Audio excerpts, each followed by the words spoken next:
Malaho mo lerei ki he whewhini, pia ko kore ke u hufanga henga he tala whakatapu ko tope, whakatapu atu pe meheni. Kai ata mua e whainga maari e koini he whewhini ke whahoko toa e tau polokalama, whatu whanua who'o, pia mo piveni piukala. Ku whakatawanga pia ko lerei atu ai whaho ani ki a pina, i he whewhini, pia kapau o ku whainga maari e pa mo kataki o se atu e tau polokalama, ke lava o au atu ke tiki nau tolu kotoa pe o ku nau whia mau ke nau whanongo mo wakai ke polokalama koe ni whatu whanua who'ou ai au whahoko atu i he whewhi tūsite. I he whewhi whoko o whewhia ke tātai lerei a piveni piukala ki tonga pe a neonga pe o ku te mangau i aki pe ai mi tonga ai OTO ongo pe re o ka o ku whewhia ke whahoko atu ai polokalama o e whewhini pia mo piveni tai lerei koe, whataonga pia ku lerei mea kotoa pepe me i tongana, pia he whoki malo ke i mau whainga maari e ke whakahoka tau polokalama. Malo bito e solo.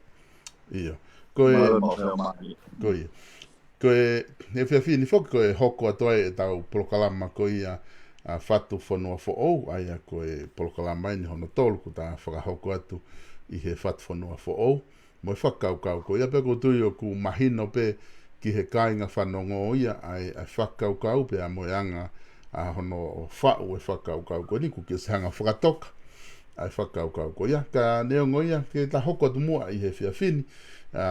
e ta polokalama ko ia i he wike kua o sina ta talanoa whoki ai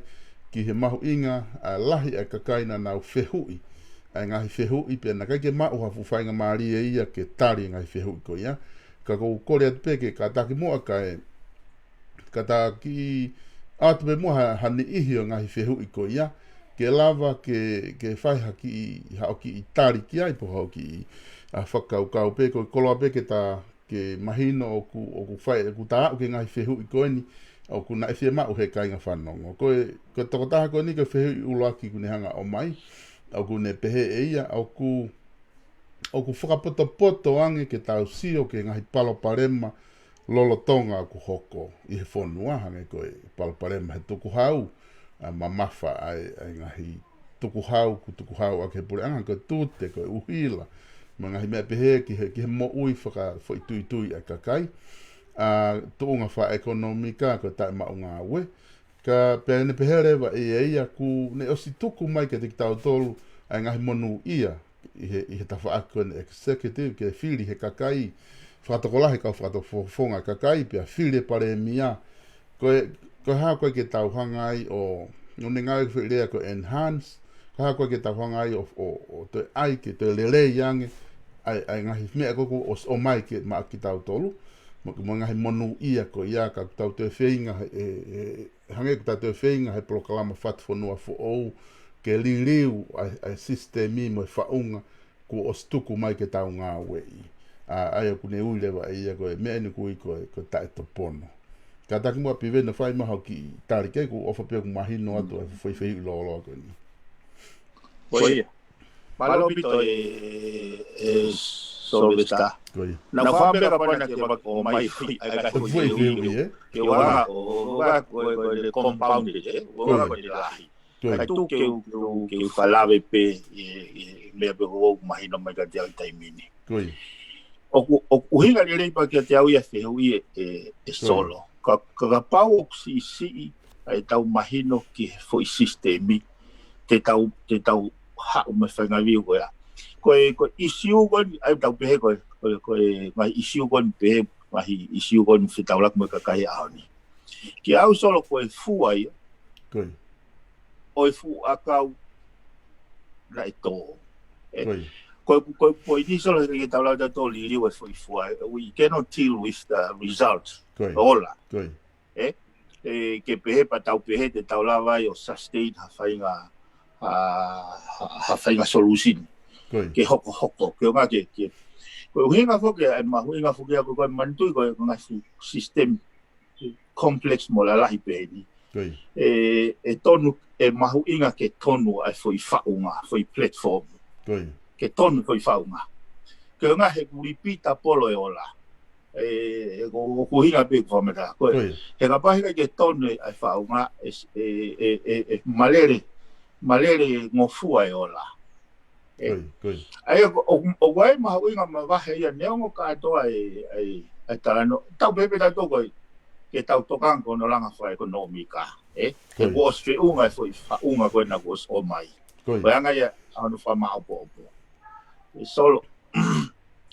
foi poide ko mai no ibe ta ko toa ko me ko o mahuinga i ke tau foki o whakalere e foi whaunga ke oinga ke whakasisi ai inefficient e fufoi sistemi na whalawe foki ngai o motowa na ngai whunua i muri mo ngau e ke ai CPSA Global Positioning System ko hahono uhinga ke efficient ai ko mea vanu ku whalea ko taimini ko no mau te tau whetau laki na ulawe fuki mo ka paka ke tau etresi tau issue e ka pe tau to ma wahe me fa tau hosi e pe i ne pehere wa he kai rewa ke o pe ke to lava e hange e toki whakawhiofi mai pe. I mean, he kai ke lava he foi sistemia karenti ai ola. He tupenia mi he kau whakatau kosi. Ka poko lau marie, oi kau tama koe ni, mi natula hange koe pureang hatai mini, ke he ola. Ka poko mi natula hange koe temokarati, moe patua ke he onola. Ka wai whake mea, e koe uhenga koe maunga koe sistemi e solo he tene tau i o mo ta whaaki lo ua. Koe lau koe mea, koe ngāwe koe nei whahoka krisi nei whipaki pe moe, nei whipaki pe moe tai whai totonu me ta whakoe taha. Nani toi whipaki pe moe tai whai totonu me ne ta whaaki. Ka koe ui nei ai ene vi sone, moe ni whakatū nā kai ke pehe ke whakalongolongo ki e ka nāne whenga pehe ne le rei taha under the circumstances ke ne vete ngahi palupare ma mo whanonga pehe foi he foi transition goni e tau whetu tuku me whaunga motua ki whaunga whoo ai ko whakalawe ko maori au pita pe ia koe ke ai e fokasi he ka kono mo ne fa koe fanki hange ya ka fanki bali la vea tuange le ya kwa u mo fa tuange le ko na u mahino ai mama fange na himea tau la po tala so ke nga fa la o ni koe ke wa pe fatata ko ni ke tau si ai pe vested ai foi lao he interest ai kakai pe koa uhinga ke he ani tau pe he te mo e ke imurina ai mo ua ki he tae reta koe whakamatara kon o mai kon ki tua he ni koe mo ua tae reta o panga ni mangi au ko fisi i he ku iroka a ku panga wal noa. Rak whatokanga e rak mau, Pe toki tautea mau tu oa. Ka kono winga, ka pau koe ai e fui lao koe interest e kakai. Pea e whakapoto pehe ai mo ua. Koe ngā pe ke train nau tolu ke nau tokanga angi kono malu i nau mo ui. Sai. Ka pau koe toi interest kehe. O kai ko interest i kakai. Ai go tau sio le vai ke foi system ko ya, o foi lao ko ya. O ku le tai pe o ta mai mua. Ka wai le tai o ta mai mua. Pe a fa mo wa i pe o ta mai mua. Pe o ke fa ata pe e solo, ke fa ata pe ke heka. Na ko ama lo lo ya. Le ha fu be di ton wai ka kai tu heka tamai ki whehihiri i pei mui, kai e taia. Koe o mua whisky ake e kau heka i mui he veni. He heka i mui e pāse se ma whauri. Koe no mahu inga e solo neongo e whangi viu pe he ka kapau te tau si o loto ke whakaukau. O mahu inga ke tome sistemi. Pea erito sistemi ko ia i he interest e kakai. Kai lava ke ai foi fetari ui aki ka tau lava onu ki haka hau moa whanua tolonga te tuloa merino fie mai e kakai koe ame u whakaukau ku whalawe tu keha pa wahako mai fui te ui na whatonga ka te i lawi e whawhawha pe ben ko ngā ko whiwhihu pe tolu ia te o atu au ia ke taki kamata aki ko ngā kata hoko tau ke konga ko o whatwhanua ko ki whiwhihu ia no ua peni te o atu ko ni ko pehe he toko ko whiwhihu ia ko whiwhihu ia toko ua ka ko whataha i pehe kuna tatau pe aia ko ne pehe he onga ua ko ni o i kai kia hame aia ko o koe ke whenā pase te mokalati ia mo tau whatunga motua mo fa ka ve ko la ko tonga mo ta wanga fa fonua pe aku ona pehere na o ke ha me e ko tari yu e pure anga ki kakai unga ha ko na fa ta ni ana ane fe ha tari yu mai ata mai me fa e ke fa nau pe ko ane fe ha tari yu mai e pure nga we ki ka nga we ai aku na fa ta ko me ke he pe ko he ka ke malava e ke hoko to ngani me ko ke ta nga we aki ha whainga system e whinga i ke tari ui ai pure anga pure kau taki ki he kakai. Koe anga ia ai o whakatata ngō wako ni. Mahina o mito pia ia kau e solo. Koe. Koe anga whakau testi old school mindset. Koe. Koe mindset ia koe ki mua. Sai. E tuku ke u whakataranoa ngi i siu koe ia. Koe. Koe pehe ane whē hatari ui ai mātua ke whānau. Koe. Koe. Solo koe whakaukau mo tua pe mo ia. Koe. Koe whakaukau ia koe ai o wholo terie. Ai koe o wholo ti o ke hierarchy pe. Koe ne hau koe ki. Tapa nge pe mo be ko te mala ti ko ke fina pas mo tau fai ka ko la he ko tai le vai mana tu ke ke tau to fu ba me ma hin pa ke tau al ti la ko ha ba tau ma fa fu mo he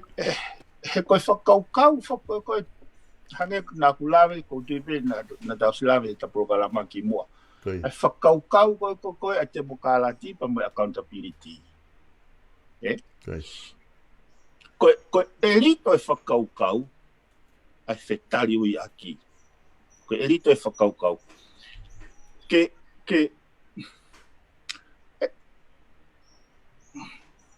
Ona whaerea koe pātere sio. Mantoi na ulawe ki foi artikolo ko two of the same mind ko me e wana na tatau ai ke firi he kakai e kautaki pe ke taliu e kautaki ki he accountable ke siline o nau whakamoreki pe mo tutone o nau whai sai ko whenga ko foi whakawhai ke tuangi kau ki whenga epi te ulawa kuiti foi mea ko uhawe whainga ta mai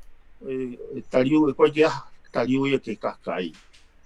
koe taliu i ke lao. Solo koe ongo mea tatau pe. Tuange ka hoa te whakakau koe ni. Ko whare area, koe whare whau lao. Koe composition o kakai o kunau whare area, koe o atu ia he whiri ai kakai. O hara taki i hanga operationalize nange whi whakaukau. Hanga he kakai o whiri mai kau whafufonga whare area ke naoki whare area o whau e lao ke ha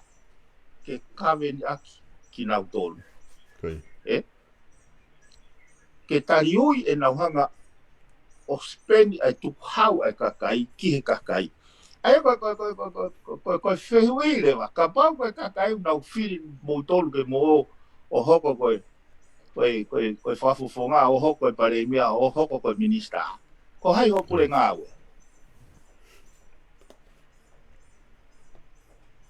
Ko hei rewa kupure ho ngā ue. Ke ai ko ngā whoko whi whakaukau o pe, ane vea ke tariui e kautaki ke kakai. Ka ko ngā whoko e whotuan ka pade tau sio pe whakasistemi. Ko foi starting point hei kai te ke hoko ko pare mea, hei kai te ke hoko a minista, hei kai te ke hoko ko whafufonga. Ka reo ko whiri koe he kakai. Ko hei rewa hopure ngā ue he tau whatou lea koe. Mahin. Mahin, sai. Ka koe na ua rewa ko koe ki whare area, o na ua rewa whatu e lao, maa e nau pure ngā ue. Ai koe kakai. Koe ka hai lao e puna ea solo. Ko hare ko ta whaatanoa ki mua koe uhenga hano whatu e lao, ke ne vete ai isiu o ku whepaki mo i kakai. E solo, ko ha hunga tawa ki fa mau anga ha hunga tawa ki fa mau anga ko ave ta to he lao ki fa mau anga ke ha ki tawa taliui ka ko fie maria ka kai ave ki ko e lao ai ko puinga ke tau to mo so i sokau kau ko e mo mea ke ai taliui ke lao me taliui ke ka kai he kono hinga he ke puna e ma fo ila ka reo ko fatu mai mi falearia me he kakai na filia te kakai ko ia be solo me pa o fo ke tai mini fo solo na tau ha me fo i culture na kai ke feel he kakai e executive ko tau ke no fo mai be mo fo mindset go ya fo attitude go ya o pulirio e tau sistemi ko te ke dirio e attitude ai ka pave kai ke tau feinga ka kai ke mahino angi sistemi te mo foi mahu inga o tali ui he kai ke lava ke tau hanga to fa ma bo fonua ke merino ko ai ko fokare ko pe ko ke anga tali ui ke pure anga ke tongani ko nena tau mai ko nena feinga tu po waki ke tau foki ke tau mawahe me e solo he ko au ko e nei tali ui hata haia ala ke ho e ki o ke ho mai so ato foha mai ho talo o ne be ta mai ho talo nei nga ue ka ko ma ka ko la fu ke va ta ko ta ma ko maloi ko e ku kai lai kaka ala tu pe ho e ki ne fe ma ho ki po ko ja ala tu he ko anga fo attitude fa ka a ho ko o ka ja la mari ai commoners ai ko na mate ko ki na te al na to ke foi ai ko na be ospe na to li mama ko ki na te al na to ki pulot e mama e fa na mahino ya ko foi attitude ko ya ke ha u be ke ya mai pe ke ahon ai ko fe ui i fu ko nga lotu mama ya ko mo lotu ke tau ke kali foi attitude ko ya solo na la pe ki mo na to ki ako i tau to ki mo ni tali lo focalistiane na create ka to pe tangata i mi se o tua pe he a o si ova o ka ja ho e ki mo hatu i mo kakai they are all equal in his eyes o ka ye pe ke tui pa ke fa nga hala pa ke algo ye an pe te ha ke de ho e ki pa ke fa nga hala ko ke ka ko e bi u ya ko mo attitude na o ha ke ki ka to ne to ki lau hi fo ai ki na vi u ya o pa te si o finau e hiwa tolu na ne mensi ne me tau i he attitude ko tau palpare ma ko tau attitude te ke mafuri mai me foi taimi na hu ma tu po la ko ne tali lo tu pa ni fenga ke fatala mai kakai fatala mai me he pure o valta ne mai ko ni sudon ko ne mai ko ni sudon sen sta ko uhina mai ki taliui de la ko ha mo taliui de la una ko de kakai ke ka pa ke taliui de la ko pure e va ta ko ta be malo hi ko yo ne kai me le yo ko va ta ka to ki to ha me ai ba to kai ai man pai mola ko viven ko tu o ko mahina ai fe konga ko ya pe que ta ha que fe fa o se beni pa tu atu leva fa maria que ta hokot pe te toki fe que ta na ki ha fa ki fe hu o ku la pe u fe hu i gonu na te to mai que finga que se ne tu ka ko ha ki fe hu pe u tolu pe u pe tolu que nga que ta proclama ko ka au ko foi fa o ko ni o pe he to ta ha ya ko ni ko ko uhinga ko palaparema tonga ni ko kai ke fena pasi e tau lao me tau faunga po system pe ku ne hanga rewa ia fehu ia mai o ku wahe whakataha toko ni pe ko hai o ku ne hanga ka pau ku nau wahe ko hai o ku ne hanga to tongi ki nau tolu Oi. pa kone whakamui mano au ne pere wa ia kone uhinga whana ke whi pokalama kone ko osi o ku whamalua loi apito ai kakai kone ku nau komeni he ko toko lahi taha ki nau tolu nau nofo whanua temokalati e ko tui mai kone uhinga ke ni ko ku nau komeni negative ke polokalama porque komeni ko ta pa ke taha kako anga ia e bakai toko taha ko di ke Oi.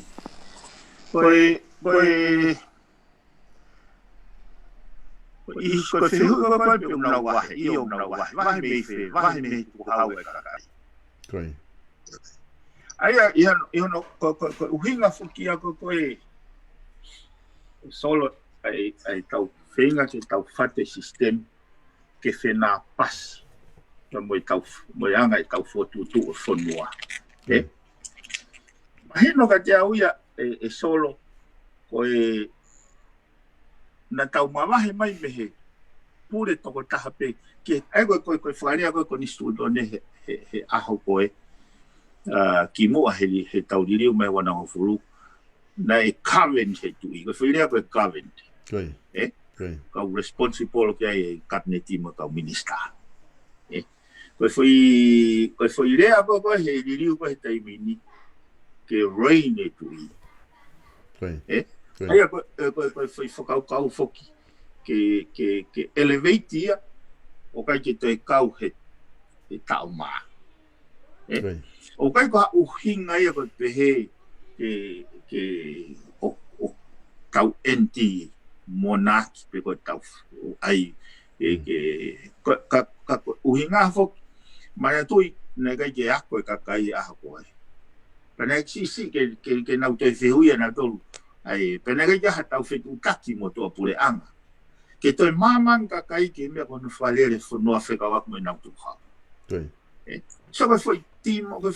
nge jinyo fe ma ke mahino he kai te tau lava e solo o mai e fo ngale falere pure anga ta senturi ta valu o mai e no ko uhinga ia fe ma ke tau fatu ha system ke na fe na pasi to ke ai ke pehe ke tau foki kia au eitu mono ngahi tala tupua. Katau mui he sio mamao a tupo uluaki. Koi. Ko whakau e ni e solo.